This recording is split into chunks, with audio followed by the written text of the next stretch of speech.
Season 3 of the hit Netflix series Vikings Valhalla इस हफ्ते streaming platform पर release होने वाली है। ये कहानी है अलग अलग क्लैंस और फेथ के वाइकिंग लीडर्स की जो बदला लेना चाहते हैं अपने इंग्लैंड में रहने वाले रिश्तेदारों के खिलाफ हुए जुल्म का। जेब स्टुअर्ट डाइहार्ड के राइटर ने ये सीरीज बनाई है जो 2013 की हिट सीरीज वाइकिंग्स के यूनिवर्स में सेट है। तीसरे सीजन के ट्रेलर ने हमें और भी ज्यादा वायलेंट और एड्रेनलिन हेवी जर्नी का प्रॉमिस किया है जो शायद उनके इंटरनल कॉन्फ्लिक्ट्स और आखिर में इस वॉरियर क्लैन के डाउनफॉल को दिखाएगा। तो हमने सोचा कि क्यों ना आपको अब तक के इवेंट्स का एक ओवरव्यू दे दिया जाए और कुछ पॉसिबल थ्योरीज डिस्कस कर ली जाए ताकि आपको सीजन 3 देखते वक्त सबसे बेहतर व्यूइंग एक्सपीरियंस मिल सके। सीरीज स्टार्ट होती है एक डैनिश वाइकिंग एस्टैब्लिशमेंट डेनलॉ में इंग्लैंड के सेंट बायर्स डे पे, जहां हम स्टेन से मिलते हैं जो एक वाइकिंग सेटलमेंट का लीडर है और किंग एथेलरेड II का पर्सनल बॉडीगार्ड भी है। और हम स्टेन के भाई प्रिंस हैरल्ड से भी मिलते हैं जो नॉर्वे लौटने वाला है। सेलिब्रेशन के बाद किंग्स ऑफ वाइकिंग गार्ड्स को एक फीस्ट पे बुलाता है और उन्हें और सब लोगों को जो वहां रहते हैं इंक्लूडिंग वुमेन एंड चिल्ड्रन उन सबको मार देता है अपने शहर को आउटसाइड ब्लड से क्लेंस करने के लिए। स्टेन मारा जाता है लेकिन हैरल्ड बच के निकल जाता है। प्रेजेंट डे में कट्टेगार्ड के हार्बर के पास नॉर्वे में हम एक छोटी ग्रीनलैंडिक शिप्स की फ्लीट को देखते हैं जो लीफ एरिक्सन के लीड में एक मैसिव स्टॉर्म से सर्वाइव करते हुए पोर्ट पे आ रही है। प्रिंस हैरल्ड पोर्ट में उन सर्वाइवर्स की मदद करता है और वो फ्रेडिस को देखता है जो लीफ की बहन है। उन दोनों को पहली नजर में ही प्यार हो गया और एक इंटीमेट मोमेंट पे जब हैरल्ड उसके बैक पे क्रॉस मार्क को देखता है तो वो उसे बताती है कि कैसे एक क्रिश्चियन सोल्जर ने उसे रेप किया था क्योंकि वो पीगन थी और इस मार्किंग को उसके पीठ पे कार्व करके उसे बैप्टाइज करना चाहता था। अगले दिन वो अपने सेलेंट को ओलाफ हैरल्डसन के साथ पाती है जो एक क्रिश्चियन वाइकिंग और नॉर्वे का रूलर है जो हर वाइकिंग सोल को क्रिश्चियनिटी में कन्वर्ट करना चाहता है किंग कनूट के साथ इंग्लैंड मैसेकर का बदला लेने के एक्सचेंज में। उस रात फ्रीडिश उस आदमी को मार देती है जिसने उसका रेप किया था, लेकिन उसके एक्शंस अलायंस में एक बड़ा डिबेट स्टार्ट कर देते हैं। यार्ल हॉर्कन, किंग कन्यूट और प्रिंस हैरल्ड ट्रायल के दौरान डिसाइड करते हैं कि फ्रेडिश का भाई लीफ उनका आर्मी ज्वाइन करेगा अपनी बहन के एक्शंस के पनिशमेंट के लिए। इंग्लैंड में हम देखते हैं डाइंग किंग एथेलरेड II को जो वाइकिंग्स लैंड को क्रिश्चियन इंडिविजुअल से रीसेटल कर रहा है और अपकमिंग वॉर डिस्कस कर रहा है अर्ल गॉडविन के साथ जो उसका ट्रस्टेड कंपेनियन है। मरने से पहले वो अपनी वाइफ को कहता है कि वो अपने बेटी एडमंड को थ्रोन पे देखना चाहता है। वो डिसाइड करते यंग प्रिंस को एक मिशन पे भेजने का ताकि वो अपने और मर्सिया जो एक नेबरिंग स्टेट है उनके बीच डिफरेंसेस को सेटल कर सके। फिर हम देखते वाइकिंग्स को वॉर के लिए निकलते हुए और लीफ अपनी बहन से अलविदा कहता है जो प्रॉमिस करती है कि वो कट्टेगार्ड में उसके वापस आने का इंतजार करेगी। जहाज में एक डेडली ब्रॉल शुरू हो जाता है जिसमें एक क्रिश्चियन और एक पीगन वाइकिंग की जान चली जाती है। जैसे ही फ्लीट इंग्लैंड पहुंचती है वाइकिंग्स अपनी वॉर एक छोटे गांव पे अटैक करके शुरू करते हैं जहां उन्हें पता चलता है कि इंग्लैंड का किंग मर चुका है और अब उसका बेटा इंग्लैंड का नया रूलर है। हैरल्ड प्लेज करता है कि वो उस क्रूअल किंग के बेटे से उनके लोगों के मरने का बदला लेगा। बीच में एडमंड अपनी फाइट ज्वाइन करने की इच्छा व्यक्त करता है लेकिन उसकी step mother queen of England उसके फैसले से डिसएग्री करती है। गॉडविन किंग को एक फ्रेंडली ड्यूएल के लिए चैलेंज करता है जहां वो यंग किंग को कन्विंस कर लेता है कि वो कैसल के अंदर रहे और अपनी कोरोनेशन की तैयारी शुरू करे। एनिमी के पावर्स का बेटर आइडिया लेने के लिए हैरल्ड और लीफ मार्शलैंड से गुजरकर इंग्लैंड के सदर्न गेट पहुंचते हैं लेकिन एक छोटे इंग्लिश फोर्स से अटैक होने के कारण रिट्रीट करने के लिए मजबूर होते हैं। फिर हैरल्ड और लीफ छुपकर लंदन में घुसते हैं और वहां के ड्रॉब्रिज के फंक्शन और वीक पॉइंट्स को क्लोजली ऑब्जर्व करते हैं। स्वीडन में हम फ्रीडिश को अपसला के पिलग्रिमेज पे राइड करते हुए देखते हैं लेकिन रास्ते में उसका और उसकी टीम का एक क्रिश्चियन वॉरियर से सामना होता है। वो लगभग सबको मार देता है, सिर्फ फ्रीडिश और उसकी एक कंपेनियन बच जाते हैं। वो अपने दोस्त को एक हीलर के पास ले जाती है जो उसे बताती है कि उस पेगन किलर के दोस्त उसकी मौत का बदला लेने के लिए जरूर आएंगे। इंग्लैंड में हम लीफ को किंग कन्यूट को एक कॉम्प्लिकेटेड प्लान समझाते हुए देखते हैं जहां वो सजेस्ट करता है उस बॉय किंग को हॉस्टेज बना लेना चाहिए डायरेक्टली अटैक ना करके। वो ड्रॉब्रिज के वल्नरेबिलिटीज को भी मेंशन करता है जो उनके बेनिफिट में काम आ सकती है। उसके प्लान्स को फॉलो करते हुए एक छोटी वाइकिंग ट्रुप लंदन गेट के पास तैनात होती है और कन्यूट किंग को उसके कैसल से बाहर खींचता है और ब्रिज के बीच वाले ड्रॉब्रिज सेक्शन को तोड़ देता है। फिर अपने ट्रूप से बॉय किंग को ट्रैप करके कैप्चर कर लेता है इससे पहले कि मर्सिया की मदद उन तक पहुंच सके। हैरल किंग को मारने की कोशिश करता है, लेकिन कन्यूट उसे रोक लेता है क्योंकि वो यंग किंग के साथ एक अलायंस बनाने के लिए रेडी है, इंग्लैंड पे रूल करने के लिए। दूसरी तरफ ओलाफ क्वीन एमा के बच्चों को हॉस्टेज बनाता है ताकि रॉयल ट्रेजर को पा सके। मीनवेल फ्रेडिस अपसला पहुंचने के बाद एक रिचुअल परफॉर्म करती है और एक डेमिगॉड से एक विजन पाती है जो उसे द लास्ट कह के बुलाता है। लंदन में हैरल कन्यूट का सडन चेंज ऑफ हार्ट को समझने की कोशिश करता है, लेकिन विजय किंग उसे नॉर्वे का थ्रोन देने का प्रॉमिस करता है। लीफ अपने फेलो ग्रीनलैंडर्स को खोने के बाद विक्ट्री सेलिब्रेशन में एक हीरो के रूप में माना जाने लगता है। कन्यूट स्ट्रोना मर्सिया के लीडर को उसके किंग एडमंड के साथ ओथ तोड़ने के लिए एग्जीक्यूट कर देता है। फिर वो क्वीन के बच्चों को ओलाफ के कब्जे से वापस लाने में मदद करता है और ये ग्रीडी क्रिश्चियन वाइकिंग नॉर्वे वापस लौटने का फैसला करता है अपने ड्यूटीज को पूरा करने के लिए। इधर हैरल्ड और लीफ दोनों कट्टेगाज के लिए निकल पड़ते हैं। स्वीडन में हम देखते हैं उन पेगन किलर्स के गैंग हीलर से फ्रेडिस का लोकेशन जबरदस्ती पता कर लेते हैं। ग्रुप का लीडर यारकोरे उसे मार देता है, लेकिन फ्रेडिस के विजन के बारे में जानकर वो उसे याल हार्कन को इन्फॉर्म करने के लिए छोड़ देता है ताकि वो कट्टेगाड जाके ये बता सके कि यारकोरे आ रहा है। वो कट्टेगाड वापस लौटती है और याल को पूरा इंसिडेंट नरेट करती है। फिर वो कट्टेगाड के ऑफिशियल शील्ड मेडन बनने के लिए ट्रेन करने स्टार्ट कर देती है। बीच में लीफ वापस आता है और अपनी बहन से मिलता है। ओलाफ दूसरी तरफ क्वीन एमा के साथ कन्यूट के रिलेशनशिप के बारे में कन्यूट की वाइफ को बता देता है। लंदन में कन्यूट रात के बीच एक लेटर रिसीव करता है और तुरंत डेनमार्क की लड़ाई के लिए रवाना होता है और उसका पिता किंग फोकबियर्ड उसकी जगह इंग्लैंड का रूलर बन जाता है। स्वीडन में यारकोरे अपसला में घुसकर सबको मार देता है और उस सीक्रेट प्लेस को जलाकर खाक कर देता है। डेमिगॉड से एक विजन पाने के बाद वो फिर बोट पे सिवियर्ड हेड्स और एक बेबी के साथ कट्टेगाड को एक स्ट्रॉन्ग मैसेज भेजता है, ये कहकर कि वो इस सिटी पे जल्द ही अटैक करने वाला है। वो कट्टेगाड में एक चर्च बनाने का प्लान बनाता है और इसके लिए वो हर उस इंसान को मारने के लिए तैयार है जो उसका विरोध करेगा। ओलाफ पेगन किलर के साथ हाथ मिला लेता है और कट्टेगाड जीतने में उसकी मदद करने का प्रॉमिस करता है। इंग्लैंड में हम देखते हैं कि गॉडविन और एडमंड एक रेबल अलायंस का प्लान बना रहे हैं उस वाइकिंग किंग के खिलाफ, लेकिन घर पहुंचने से पहले गॉडविन उसे सीक्रेटली मार देता है क्योंकि वो एमा का कोर्ट पे प्लीज प्रोटेक्ट करना चाहता है। डेनमार्क की क्वीन एल्फ की फिर लंदन पहुंचती है और क्वीन ऑफ लंदन का प्लेस लेने की कोशिश करती है एमा को वापस उसके घर नॉर्मैंडी भेज के।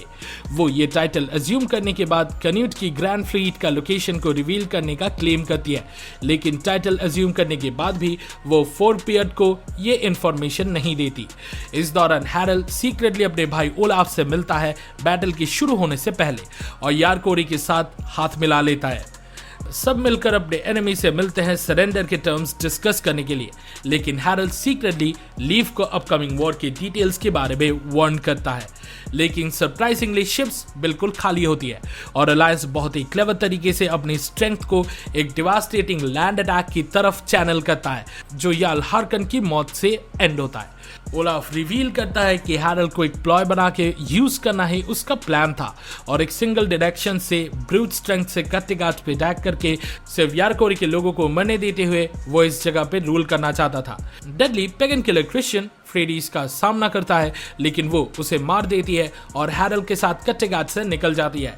ओलाफ हैप्पीली थ्रोन रूम में एंटर करता है, लेकिन तभी एक मैसिव फ्लीट कट्टेगाड आती है किंग फोकबियर्ड के लीड में। लंदन में क्वीन एमा थ्रोन रीअज्यूम करती है और एल्फ कुफू को वापस अपने घर भेज दिया जाता है क्योंकि ये सब कुछ एक सेटअप था कन्यूट की फ्लीट का एक्चुअल लोकेशन पाने के लिए।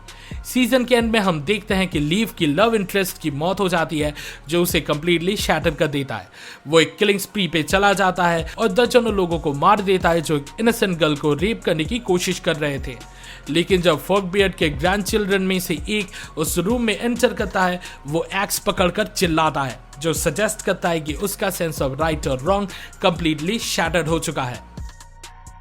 सीजन 2 की शुरुआत होती है जब लीफ एरिक्सन एक क्रिश्चियन वाइकिंग ट्रुप को हंट कर रहा होता है जो पिछले साल कट्टेगाड के बैटल में शामिल थे और ओलाफ को ढूंढ रहा होता है। ओलाफ और उसके आदमियों ने उसके लव इंटरेस्ट लिव को मार दिया था, इसलिए लिव उससे बदला लेने के लिए ढूंढ रहा है। दूसरी तरफ ओलाफ को फोकबियर्ड ने पकड़ लिया है और कट्टेगाड वापस ले आया है सजा देने के लिए। हैरल और फ्रेडिस जंगल में अकेले रहने लगे हैं।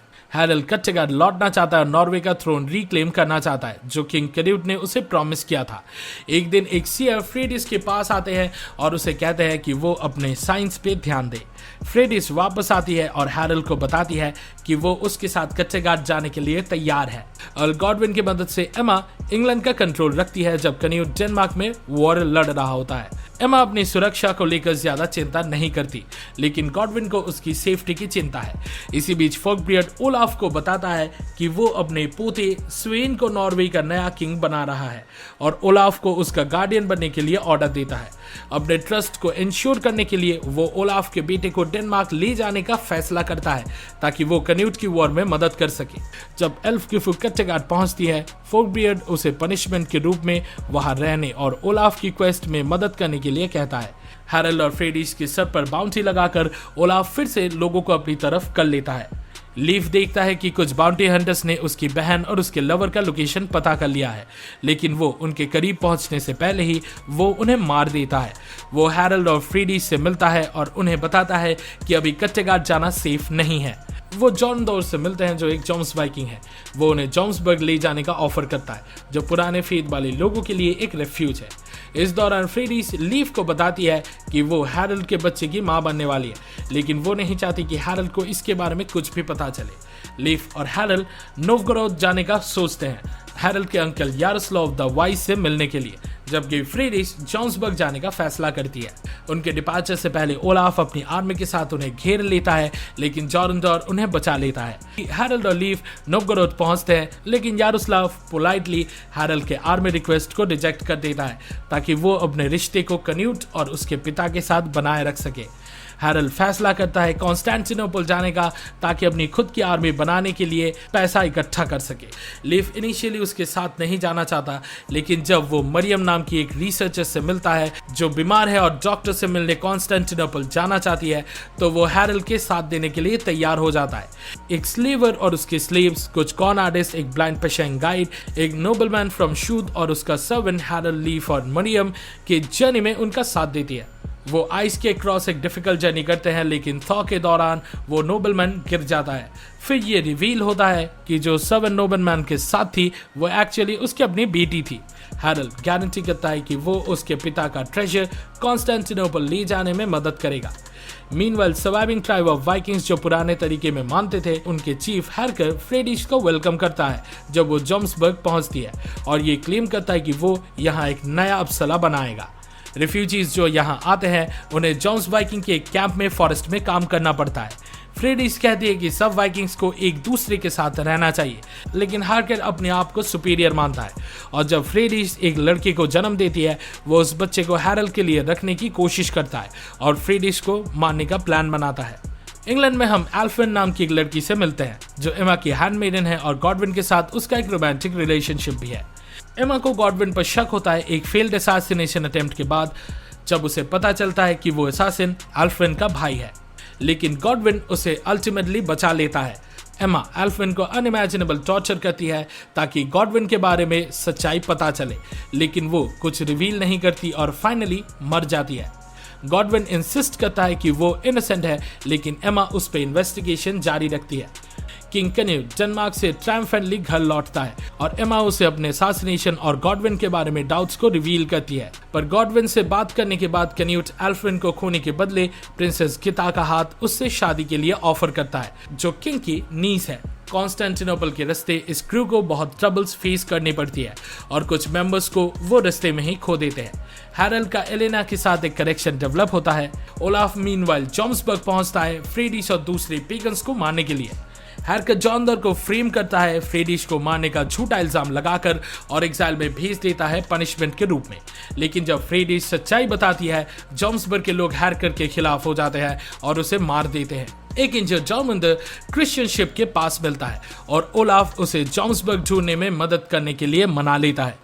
जब फ्रेडिस और दूसरे ओलाफ के आने को नोटिस करते हैं, वो एक स्ट्रेटेजी डिवाइस करते हैं उसे काउंटर करने के लिए। जब उसे पता चलता है कि फ्रेडिस पावर में है और हैरकर मर चुका है, तो जॉर्मंडर ओलाफ को एक ट्रैप में ल्योर करने के लिए अग्री करता है। फ्रेडिस उन्हें खींच लाती है और उनके सारे शिप्स को डिस्ट्रॉय कर देती है। फिर वो ओलाफ को एक 1-on-1 फाइट में हरा देती है और मार देती है और सिर्फ स्वेन को जिंदा छोड़ती है। वो उसे कट्टेगाड में अल्फ किफू के पास वापस ले आती है और उसके बदले में इंडिपेंडेंट सेटलमेंट के लिए बार्गेन करती है। गॉडविन गिथा से शादी करता है और एक रॉयल ब्लड वाली औरत से शादी करके उसके ब्लड लाइन को इंग्लैंड के रूलर बनाने का उसका सपना पूरा होने लगता है। उसने ये शादी कनूज का ट्रस्ट जीतने के लिए एक्सेप्ट की, लेकिन डीप डाउन ऐसा लगता है कि उसके दिल में क्वीन एमा के लिए बहुत नफरत है। उसका कोल्ड और काम एटीट्यूड ईरी फील होता है और वो शायद अगले सीजन में मेन एंटागनिस्ट बनने वाला है। कुरिया पेशेंग गाइड अपनी जान दे देता है उसके भाई खान को मारने के लिए और क्रू मेंबर्स पेशेंग से भागने में सफल होती है। वो एक ग्रीक टेंपल रूइन में रुकते हैं और रात भर रेस्ट करते हैं। मरियम बीमारी के कारण मर जाती है और लीव से अलविदा लेती है, जिससे उसने जल्दी प्यार कर लिया था। इस बंदे का प्यार का किस्मत तो अपने जॉन स्नो भैया से भी खराब है। वो उसे एक की देती है जो उसे स्कॉलर्स के तरीके सीखने में मदद करेगा कॉन्स्टेंटिनोपल पहुंचने के बाद। अगले दिन कॉन्स्टेंटिनोपल के एम्परर उन्हें विजिट करते हैं और कहते हैं कि उन्होंने सुना है कि हैरल्ड उसके ट्रेजर को कैरी कर रहा है, लेकिन ये ट्रेजर एलेना खुद होती है जो एम्परर की दुल्हन बनने वाली थी। वो हैरल्ड को एक्सप्लेन करती है कि वो उसे बताने से डरती है क्योंकि वो उसे रोकने की कोशिश करता, लेकिन अब किंग उस पर इंडेटेड है और वो किसी भी रिक्वेस्ट को करने के लिए फ्री है। एक इंपीरियल स्कॉट के साथ वो फाइनली कॉन्स्टेंटिनोपल पहुंचते हैं और अब हैरल्ड और लीफ अपनी जर्नी के अगले स्टेप के बारे में सोच रहे होते हैं। इस वीडियो को देखने के लिए शुक्रिया। वाइकिंग्स वैलहला के सीजन 3 को लेकर आपके एक्सपेक्टेशंस के बारे में कमेंट सेक्शन में जरूर शेयर करें। इस वीडियो के लाइक बटन को हिट करें और हमारे चैनल को सब्सक्राइब करें ताकि आपको हमारी तरफ से सिनेमा सीरीज का वीकली डोज मिलता रहे। अगले वीडियो में मिलते हैं और फिलहाल के लिए वी आर साइनिंग ऑफ। अलविदा and I will be back.